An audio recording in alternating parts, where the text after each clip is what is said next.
bathi ukhumalo umntungwa umbulazi umzilikazi kamashobane wena wadla umuntu wamyenga ngendaba udonda intombi ngesizulu.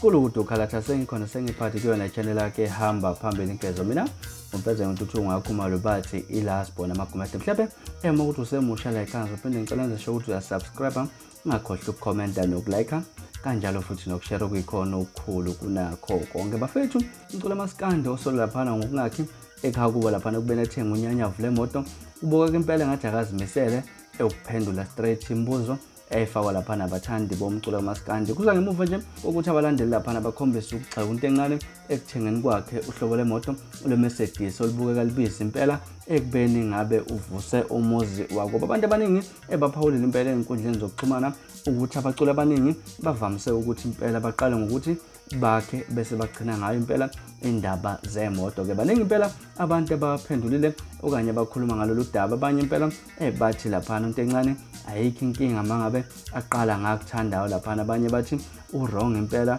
bekumele laphana aqale ngokuvusa umuzi wako kubuka ngathi uNtencane ke akazimisela impela ngokuphendula straight ukubuza laphana abalandeli bomculo amaskandi kuza ngemuva nje kama post afakwa uNtencane laphana ekhasini lakhe ku Facebook laphana ke uqale ngofake enye post ekade eshuthe laphana esegarage engathi eyothenga le moto lena wasebhala caption ahleka kuwo laphana athi banginike lot lapho ukufaka izimpahla lapho cause ngibatshelela ukuthi ngizohlala kuyona le moto lena waselandela ka engenye caption ekade ibhala ukuthi imoto mawukadulele kuyinuka kabi engisayishayisa ngomoya bese ngilayitha iphulama stofu ngishaye ibreakfast laphana ekade echaza khona ukuthi bekade elele kuyo bese eza futhi ngenye post ashuthe elele kuyo impela imoto ethi yavele yazumeka Footland cha lo mbhede usungijovile impela abantu ekade bacomment impela bakhombisa babona ukuthi uNtencane engathi akazimisela impela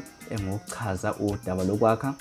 laphana nemoto laphana sazi ke ukuthi namhlanje kuthini kwakho ukuphawula ngalolu daba mhlawumbe ahlala ku comment section ungitshela ukuthi wena luthini olwakho uvo ngalolu daba ngaza kwethu ezona indaba ezihamba phambili esikhathini sanamhlanje esinilethela zona zeshisa zivutha bhe ningakhohlwa ukusubscribe nokulike kanjalo futhi nokushare okukhona okukhulu kunakho konke bese futhi niyangilandela laphana ku Facebook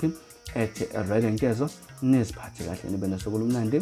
ngimthanda kakhulu.